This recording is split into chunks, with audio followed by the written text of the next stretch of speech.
Hello, chefs. You're listening to Chef's PSA podcast. I'm your host, André Natera. On today's episode, I'm going to be your chef consultant. Stay tuned.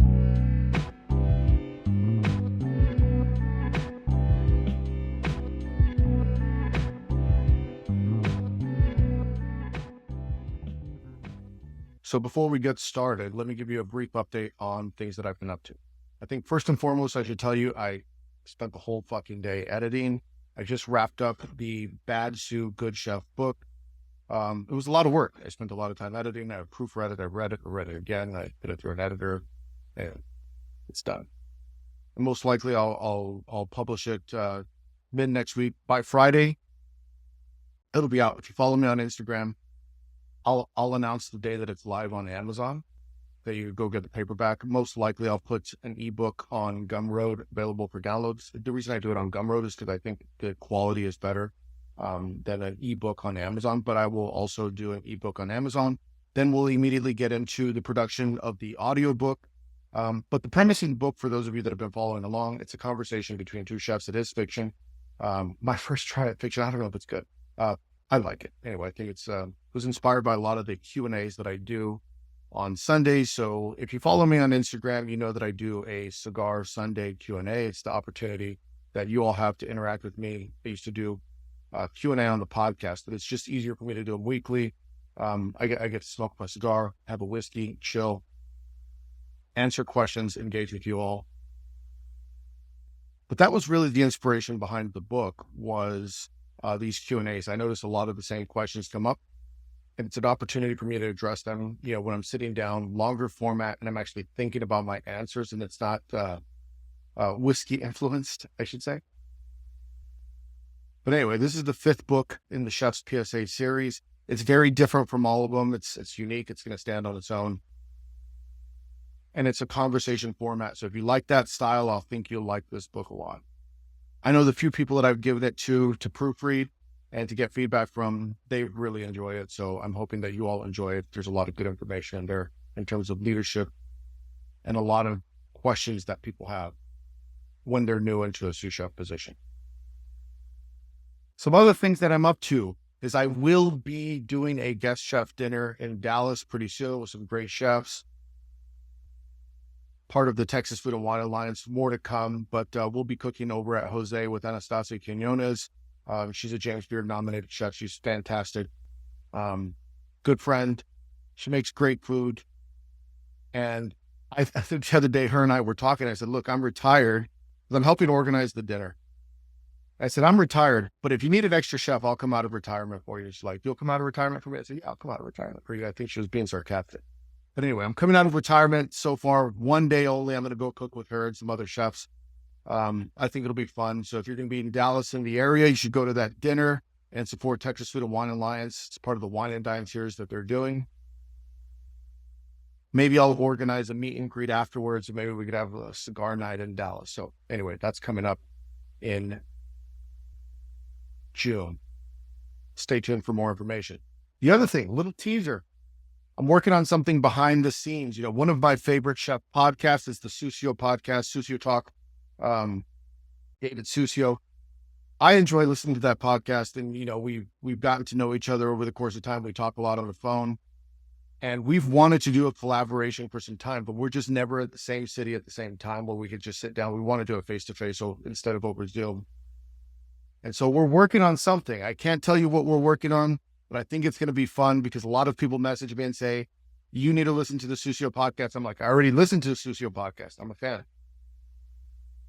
People tell him the same thing. So we're going to have a collab. We're working on something. Maybe it'll be like that Wu-Tang and Nas concert where they went on the New York State of Mind tour. Maybe we'll do like a Susio Chef's PSA tour. Anyway, we'll see. We'll see where that goes, but more to come. Keep an eye out for that. Go listen to Susio Talk. Also, more to come. But let's talk about chef consulting. So people may or may not know this, but I often go to places and get hired as a chef consultant. And honestly, the great thing about being a consultant is you go in and you fix the problems. A lot of the consulting work that I do and a lot of the consulting work that chefs do, sometimes it's very specific to the needs of the people that are hiring you. They might want you to go in and just say, hey, we have sanitation issues, come in here and fix it, write a HACCP plan, get us straight. Other times it's like, hey, our finances are out of control. We don't know where to look. Food cost is crazy. We're not making any money. Money's walking out the door. How do we fix it? Other times it's just like a food issue, like our menu's screwed up. We need to increase quality of food. Sometimes it's just, can you write the menu for us, or can you create recipes for us?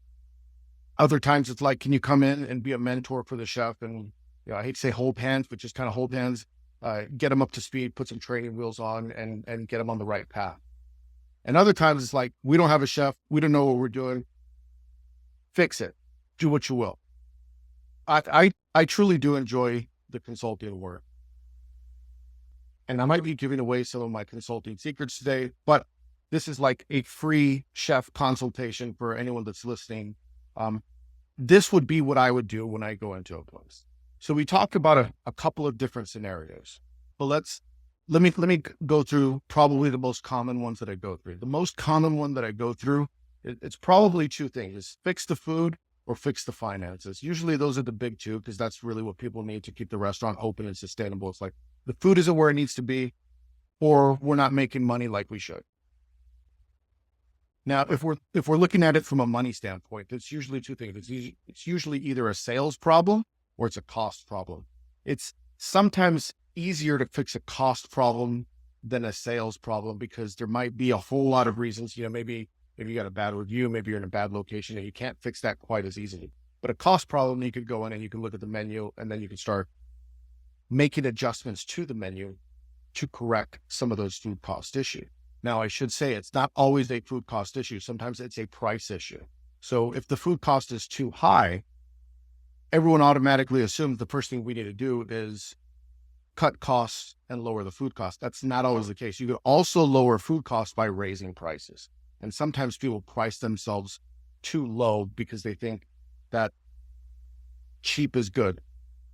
I'm not a subscriber to cheap is good. I think that you should always be at the top of the market in whatever market that you're in. So top of the market if you're in the luxury market, top of the market if you're in the casual market. If you're in the fast casual market, I also think the same thing. You should be top of the market, right? Everyone else will start to raise their prices to get closer to you. Otherwise, it's a race to the bottom, and that's never a good thing either. So the two things that you could look at is, one, you could look at your food cost, or two, you could look at your sales price.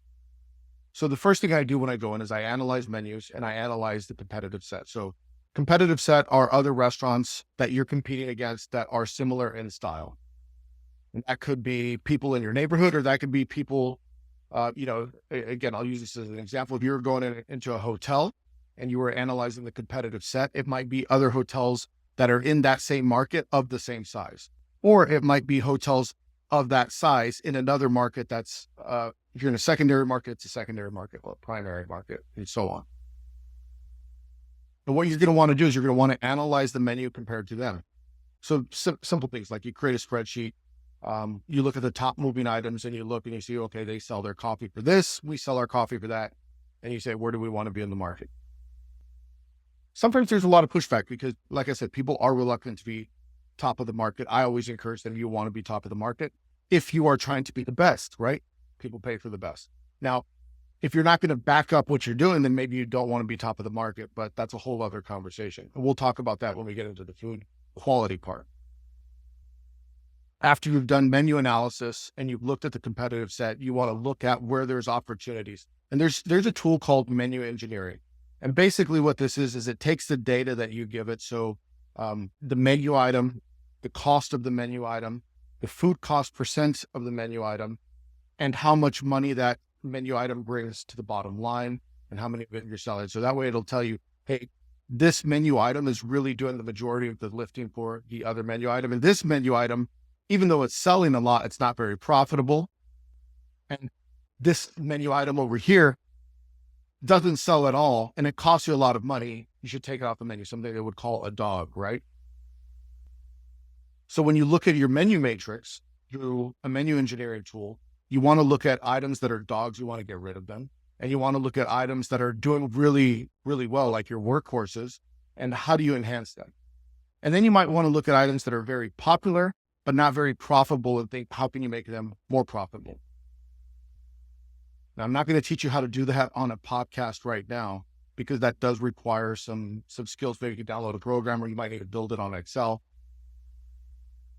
But I'm sure you could find it out there. Maybe I'll create one for you guys if you guys don't have one, if I have time. Maybe. I don't want to commit to that. But anyway, once you have your menu engineering tool, then you can figure out where you need to make you either need to raise the price or you need to lower the food cost.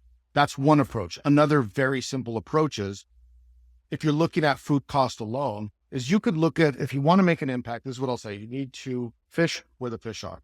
The old expression of, you don't climb a tree to look for fish. If you've ever heard that expression, right? You wouldn't climb a tree to go look for a fish.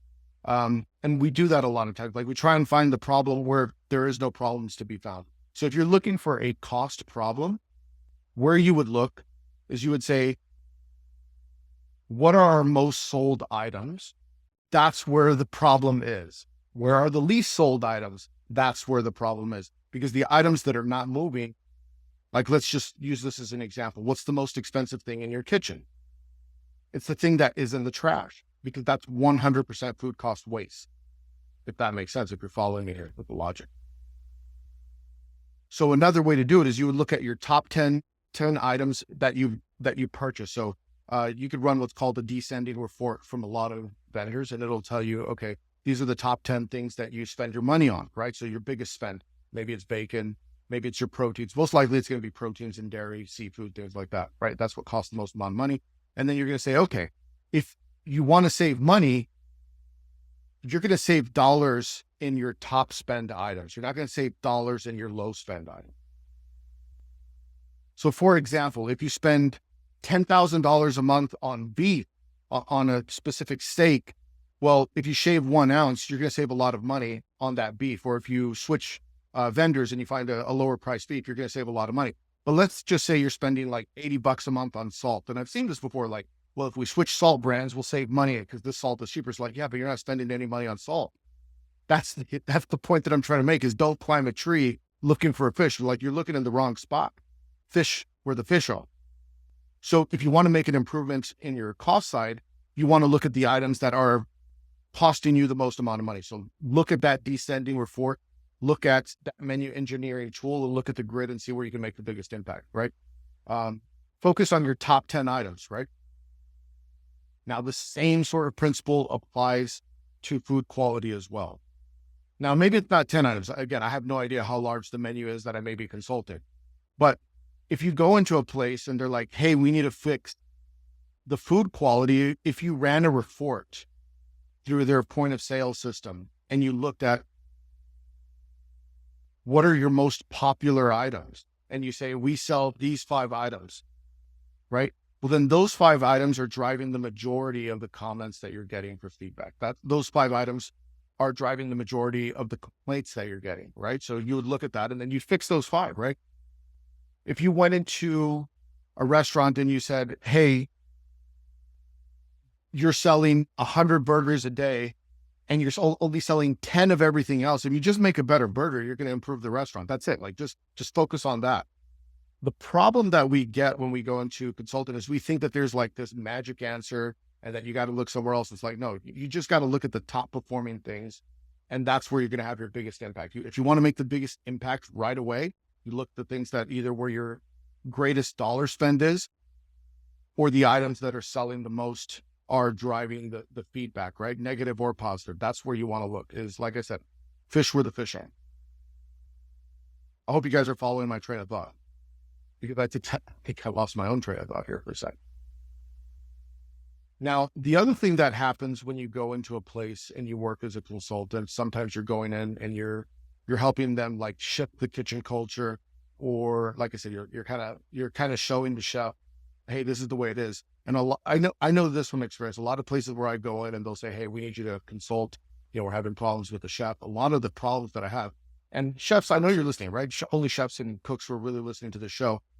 A lot of the things that owners tell me, or general managers or whatever, whoever the chef's boss is, that happens to hire me, sometimes they just say, my chef doesn't get it. Can you help them get it?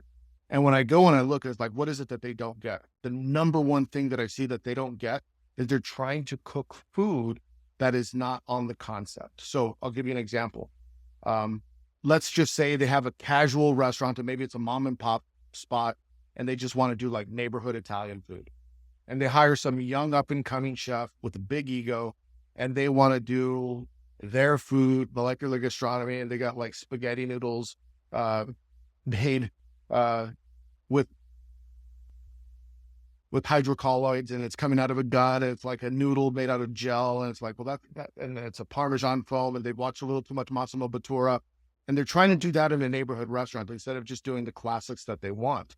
Normally, that's the number one problem I have is like cooks that are punching above their weight when they shouldn't be.